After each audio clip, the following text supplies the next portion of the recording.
hit first. And I know that when we were hit out there close to Rockport, that was ground zero. And some of these people all of these people that are here were deployed.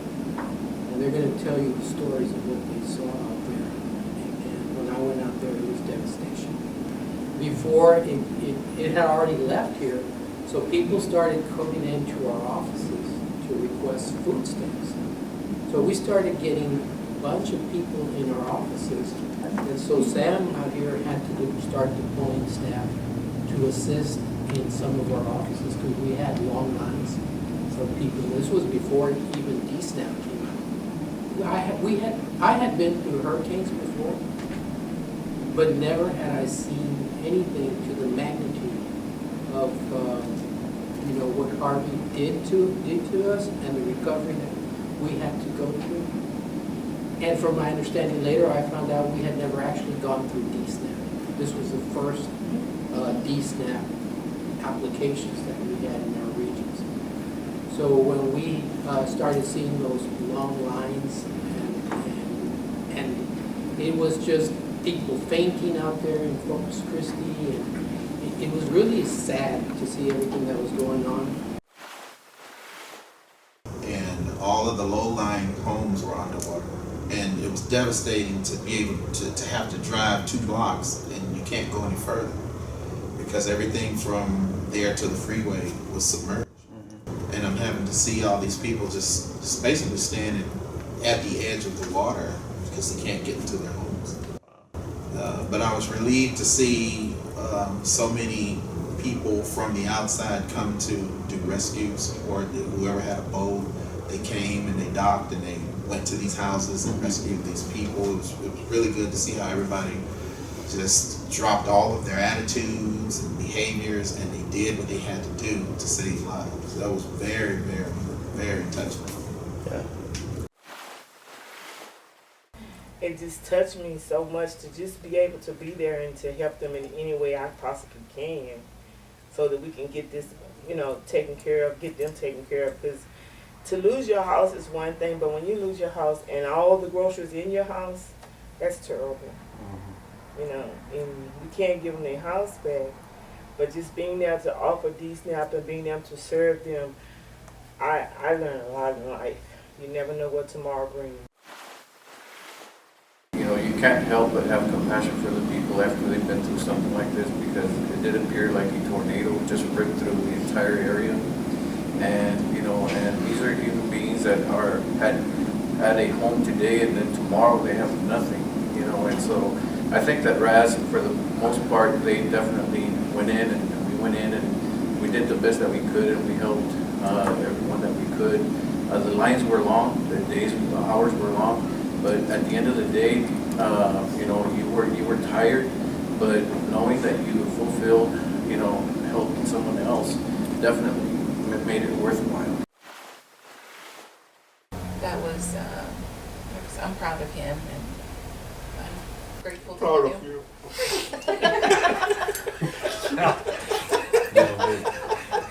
To work on side of someone, it's people just do things out of the kindness of their heart. And Yeah, it got the best out of all of Yeah. us. We did. Since we couldn't go and help our neighbors, Right. we did what we could do to help the community. Texas Works employees came here. We heard them on the phone talking to people that had problems with their Lone Star card and getting their benefits. And they were so very professional and so very nice. There were people that seriously cried as they left. And they thanked us.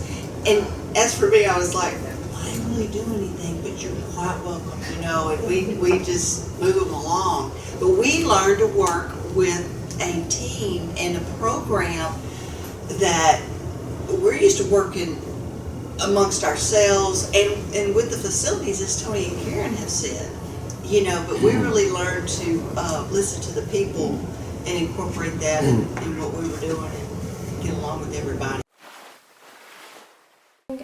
Bear County kind of let us do our own thing, and then they, at first we were just doing ice and water. Then they gave us the responsibility to track their MREs, which are meals that are ready to eat. for their emergency management teams, and then their fuel trucks. So over time, we were tracking fuel and then dispatching fuel trucks to go fill up 18-wheelers. There was about 14 of us doing that task. We had one person that was in charge of shifts from 7 to 1 with an assistant, and the second half from 1 to 7 for 9 days straight, starting August 25th to September 2nd. They were 12-hour shifts that slowly ran into 14-hour shifts, trying to make sure everything was in order for the next day. It took a lot of footwork from us as a team, Region 8. I was really proud of our department as a whole. Everyone was, really excited and willing to step up. But the best thing was AES got to really see what RES does. And we got to really see what they do. And they kind of had a better appreciation of what RES actually does. And some of them even said, I don't think we could have made it without y'all.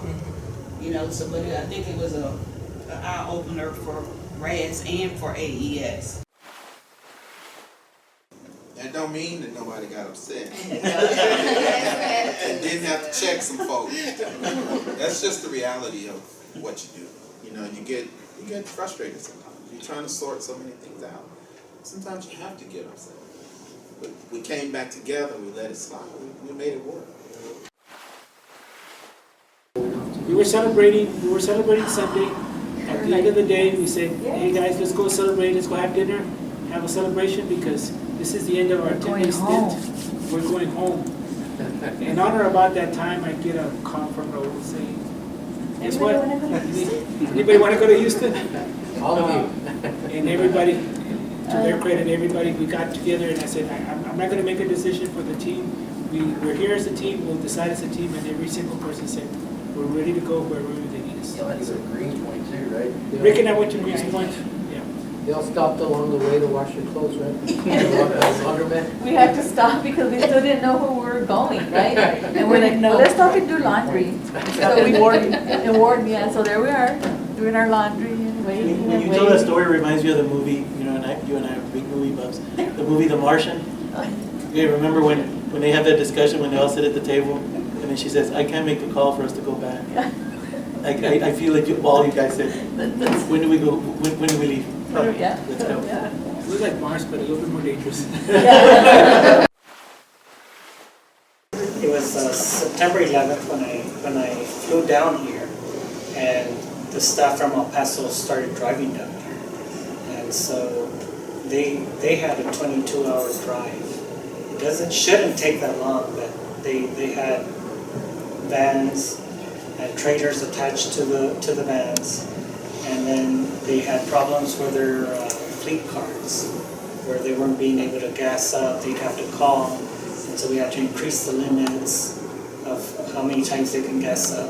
So all those issues created a 22-hour drive for the 4 staff from El Paso that came down. I stayed here in Beaumont the whole month.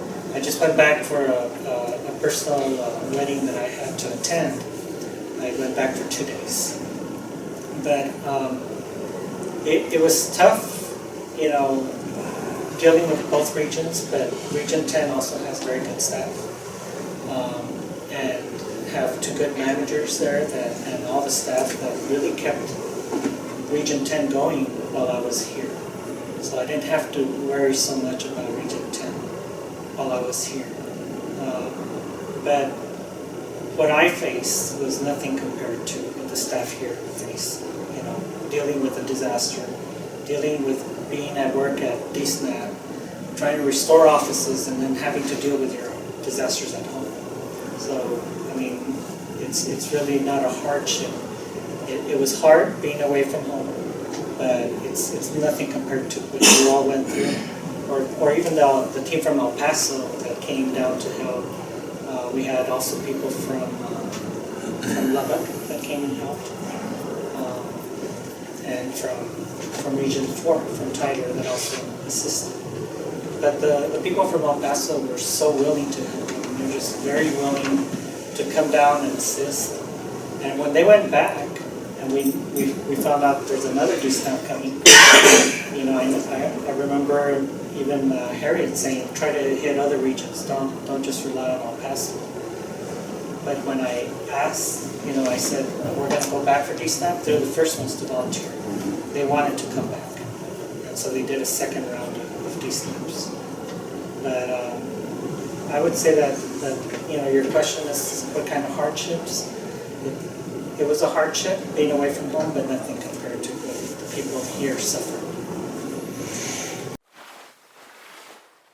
This group has always been, and I'm talking RAS in general, not just everybody here, has always been a great team. But this event strengthened that bond between the team. I think everybody became a lot closer. I don't think anybody can say that they didn't become closer. I mean, we felt for every single one out there. We felt a lot for Beverly while she was, going through what she was going through. So, it's a family, bottom line. I think the person, and I have to say, that got the greatest joy was Mr. Chris Adams. Yes. He is definitely deemed our golf cart king.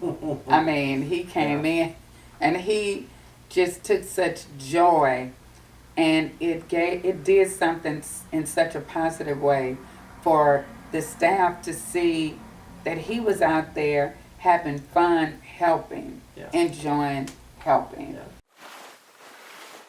We spend more time with our co-workers than with our families.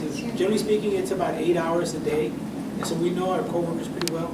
Well, now we're talking about 16, 18 hours a day. And in a different environment where, it's not air conditioned and there's really... You know how they smell. AJ Thank you, Mr. Trevino, for putting that very eloquent. Telling you, don't get close, you don't want to smell me. So you should smell me. We're definitely grateful for Region 10. Bringing in bodies. When they told us the number of DSNAP locations we activated, it was like there's only 7 of us here trying to, do everything. So definitely was great. They came to our aid like Superman. It's awesome. I reached out to Brenda and I was like, okay, we're rolling out DSNAP locations and I want financial services to go to some of the locations. And so we would, I think a few of them went to Pasadena on the weekend. And which locations did you go to?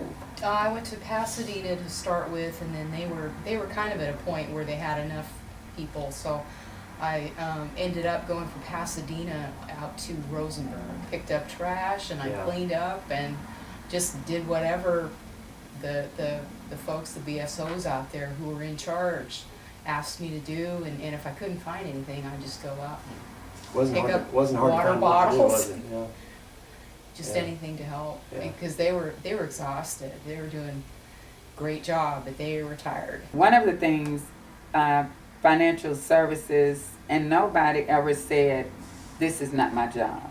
It was always, what else? Okay, what else? Okay, we've done this, what else do we need to do? How can we support this effort to the best of our abilities? So I think that's one of the things that pulled us together. And like I can't say enough, when our other regional family branch members came in, they hit the ground. I don't care if it was 7 o'clock at night. When they would get here, they hit the ground and it was going and it was on the whole time. And I think that was like one of the challenges. One thing that I noticed that, there's business, there's financials, and then there's the rest. But everybody came together as a team.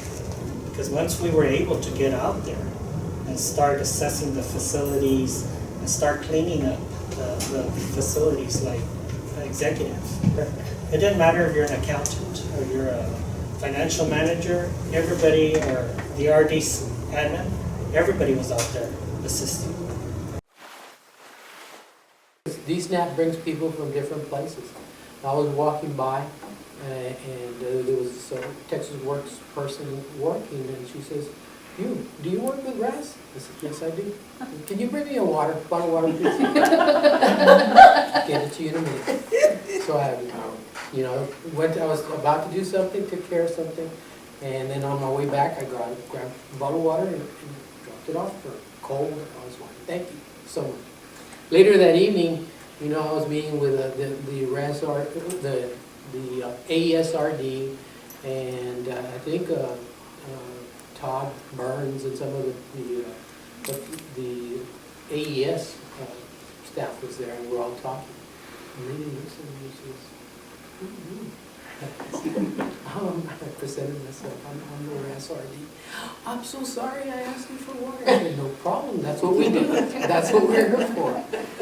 Because at that time, it didn't matter. Positions didn't matter. Everybody was taking care of something. Whatever needed to be done, we got done. Yeah, so we've all learned to lean on each other. Yeah. And it's been a beautiful experience. There's no I in team. There's no me in team, and I love it. As long as we can all come together and do it together. And we're still doing it. We're still doing it. We're leaning on each other for strength. And sometimes we get tired, but we still push.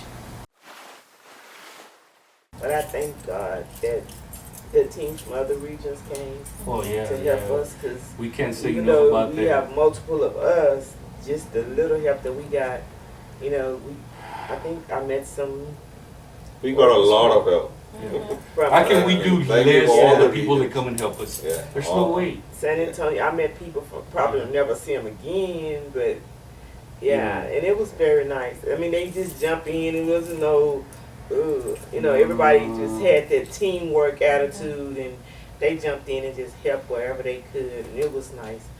Yeah, I really, really enjoyed that. To see us come together as one and just work together for the same purpose and get it done. We'll probably see them again at their RAS conference. Yes. Hey, you remember us? I'll tell you something, never have I been prouder of anybody than what I saw this RAS team do. Because this RAS team, stepped up to the plate. And they, wouldn't take defeat as an answer. They would find a way to get things done. But it wasn't just the RAS staff. It was the ability to work as a team together. The ability to work with our Texas Work staff, with the DPS, with the EMS, with all those people who came out to assist us. Together we were able to provide the support that was so needed for all those Texans out. The whole thing is pulling together. And I think this RAS conference is going to be the best because it's going to encompass the sense of what our division is, and that's a team and a family. And coming together to celebrate this great accomplishment and victory is going to make it really special. Whatever time we do. It was great. I'll do it again.